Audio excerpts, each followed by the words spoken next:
Sabe aquela frase que, quando a gente lê, parece que o mundo para por um segundo? Que bate fundo e faz a gente repensar tudo? Pois é.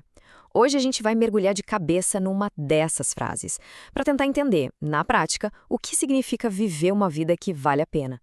Vamos nessa? E tá aí a grande frase. Quando percebi que a única coisa que levamos é aquilo que vivemos, comecei a viver aquilo que quero levar. Uau! É quase um tapa de luva de pelica, né? Uma clareza que assusta um pouco. E ela já joga a pergunta na nossa cara. O foco da vida é em ter ou em ser? Em acumular coisas ou em viver momentos? Esse é o nosso ponto de partida. Então, qual vai ser o nosso caminho hoje?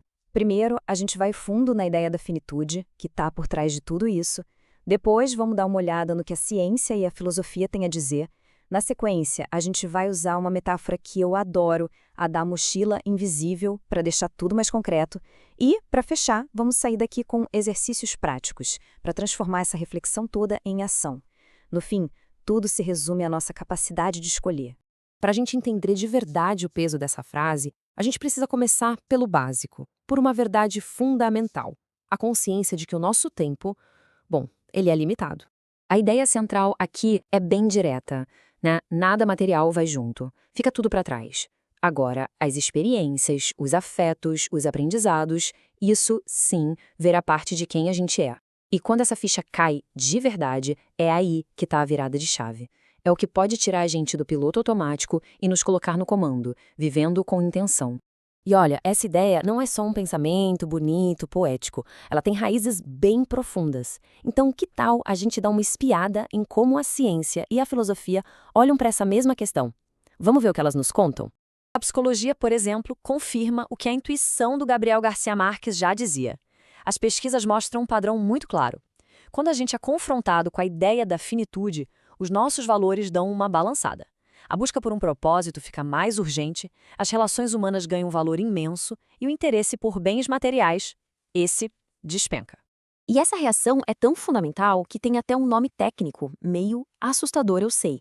É a teoria da gestão do terror. Basicamente, o que ela diz é que, lá no fundo, muita coisa que a gente faz na vida, construir uma carreira, ter uma família, criar arte, é uma forma de criar um sentido que dure mais que a gente. É o nosso jeito de lidar com essa angústia do fim. E ó, esse papo não é de hoje não.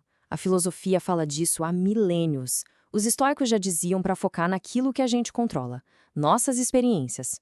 Os existencialistas vinham com a ideia de que a vida é uma tela em branco e a gente é a soma das nossas escolhas.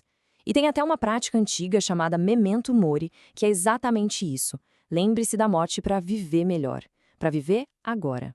Então, a frase do Gabo acaba virando uma crítica bem sutil à sociedade em que a gente vive, né? Ela nos bota na frente do espelho e pergunta: e aí, a sua vida está sendo sobre viver, com experiências e memórias, ou está sendo sobre acumular, correndo atrás de produção, consumo e status?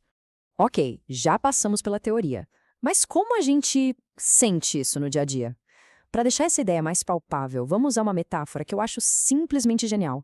Pensa comigo por um instante. Imagina que cada pessoa, desde que nasce, carrega uma mochila invisível nas costas. E a vida toda, a cada dia, a gente vai colocando coisas dentro dela.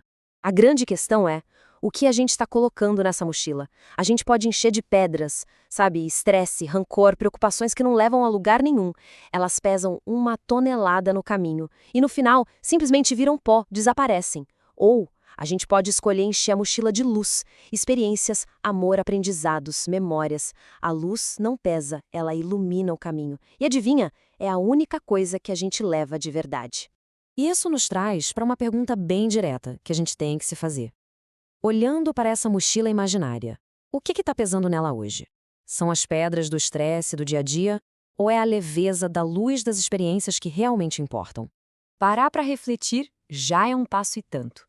Mas a transformação de verdade acontece quando a gente age. Então, como é que a gente pode, na prática, começar a tirar umas pedras e botar mais luz nessa mochila? Vamos ver alguns exercícios bem concretos? O primeiro é um experimento mental, e ele é poderoso. Chama inventário final. A ideia é simples. Se imagine lá no final da vida. Pegue um papel e escreva o que teria feito tudo valer a pena. Quais experiências? Com quem? Depois vem o pulo do gato. Compara essa lista com a sua rotina de hoje. Onde as coisas se encaixam? E onde está o desencontro? Agora, um exercício que é quase um filtro para a vida. A regra dos 80 anos.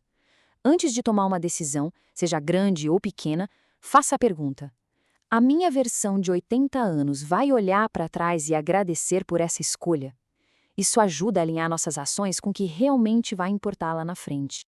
E que tal um desafio mais prático? Um plano de 30 dias para uma vida mais intencional.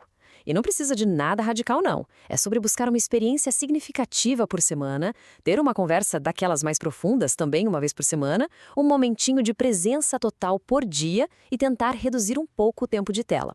São pequenos ajustes que juntos podem mudar a direção da nossa bússola. Depois de passar pela teoria, pela metáfora, pela prática, tudo isso nos leva a um único ponto que talvez seja o mais importante de todos: o poder da nossa escolha. E esse é o ponto-chave que a gente não pode esquecer. Falar sobre o fim da vida não é para ser mórbido, muito pelo contrário, é usar a consciência do fim para injetar uma qualidade absurda no agora. É para enriquecer o presente. No fim das contas, a gente se depara com dois caminhos. Um é ignorar essa finitude, seguir no piloto automático, acumular coisas sem muito sentido e correr o risco de um dia olhar para trás com arrependimento. O outro caminho é abraçar essa consciência. E isso nos convida a uma vida com mais presença, mais intenção e, o mais importante, uma vida que foi ativamente escolhida. E para a gente fechar, eu queria deixar uma última provocação. Se a vida te dissesse que a sua bagagem é limitada e só dá para levar 3 coisas, não coisas materiais, mas vivências, memórias, o que seria essencial para levar? A resposta para essa pergunta, bom, ela não é só um exercício. Talvez ela seja o próprio mapa da vida que, lá no fundo, cada um de nós quer viver. Valeu pela companhia nessa reflexão?